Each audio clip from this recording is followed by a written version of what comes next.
بسم اللہ الرحمن الرحیم۔ السلام علیکم ورحمۃ اللہ وبرکاتہ۔ سامعین محترم، حافظ ابن کثیر رحمۃ اللہ علیہ اور حافظ ابن عساکر رحمۃ اللہ علیہ عبداللہ بن حذیفہ رضی اللہ تعالیٰ عنہ کا واقعہ بیان کرتے ہیں کہ آپ کو رومی کافروں نے قید کر دیا اور اپنے بادشاہ کے پاس پہنچا دیا۔ بادشاہ نے آپ سے کہا کہ تم نصرانی بن جاؤ، میں تمہیں اپنے راج پاٹ میں شریک کر لیتا ہوں اور اپنی شہزادی کو تمہارے نکاح میں دیتا ہوں۔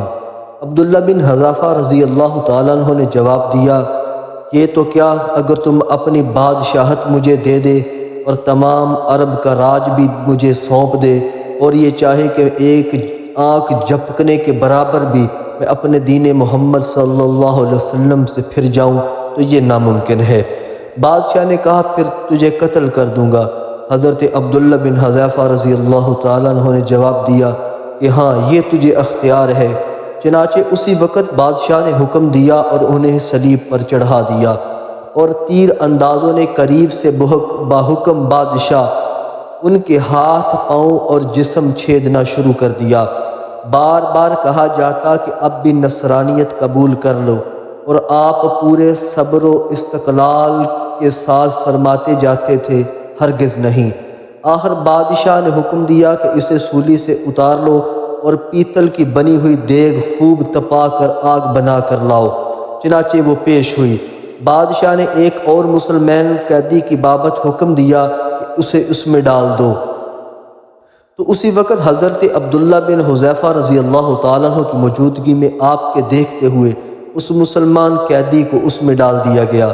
وہ مسکین صحابی اسی وقت مر کر رہ گئے، گوشت پوشت ان کا جل گیا اور ہڈیاں چمکنے لگیں۔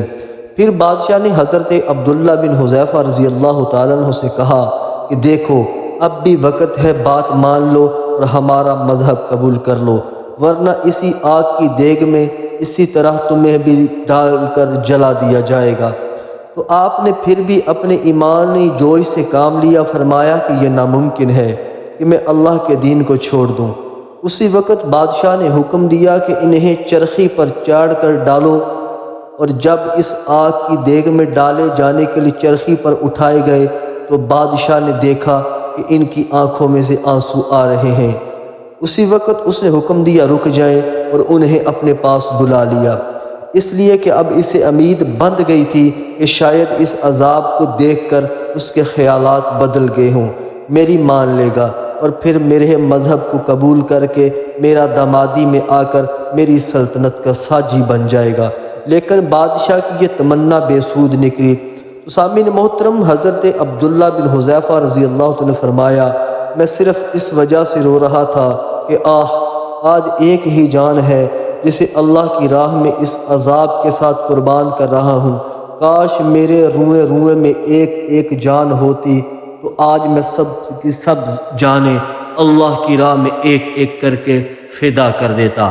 تو سامعین محترم، بعض روایات میں آیا ہے کہ آپ کو قید خانہ میں رکھا اور کھانا پینا آپ کا بند کر دیا۔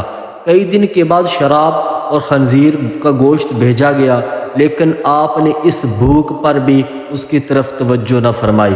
بادشاہ نے آپ کو بلاوا بھیجا اور اسے نہ کھانے کا سبب دریافت کیا، تو آپ نے جواب دیا کہ اس حالت میں میرے لیے جائز تو ہو گیا ہے، لیکن میں تجھ جیسے دشمن کو اپنے بارے میں خوش ہونے کا موقع بھی نہیں دینا چاہتا۔ اب بادشاہ نے کہا، اچھا تم میرے سر کا بوسہ لے لو، تو میں تمہیں اور تمہارے ساتھ تمام قیدیوں کو رہا کر دیتا ہوں۔ آپ نے اسے قبول فرما لیا اور اس کے سر کا بوسہ لے لیا، اور بادشاہ نے بھی اپنا وعدہ پورا کیا، آپ کو اور آپ کے سارے ساتھی قیدیوں کو چھوڑ دیا۔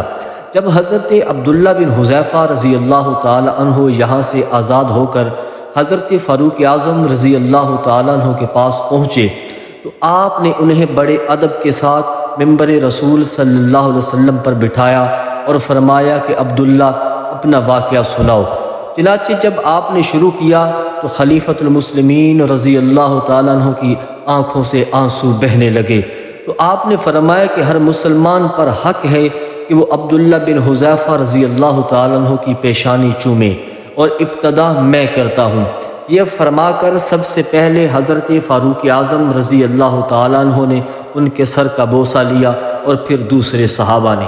تو سامعین، یہ تھی ہماری آج کی ویڈیو۔ اگر آپ کو پسند آئی تو میرے اس چینل کو سبسکرائب کریں اور بیل آئیکن کو ضرور دبائیں تاکہ ہر آنے والی نئی ویڈیو کی اپڈیٹس آپ تک پہنچ سکے۔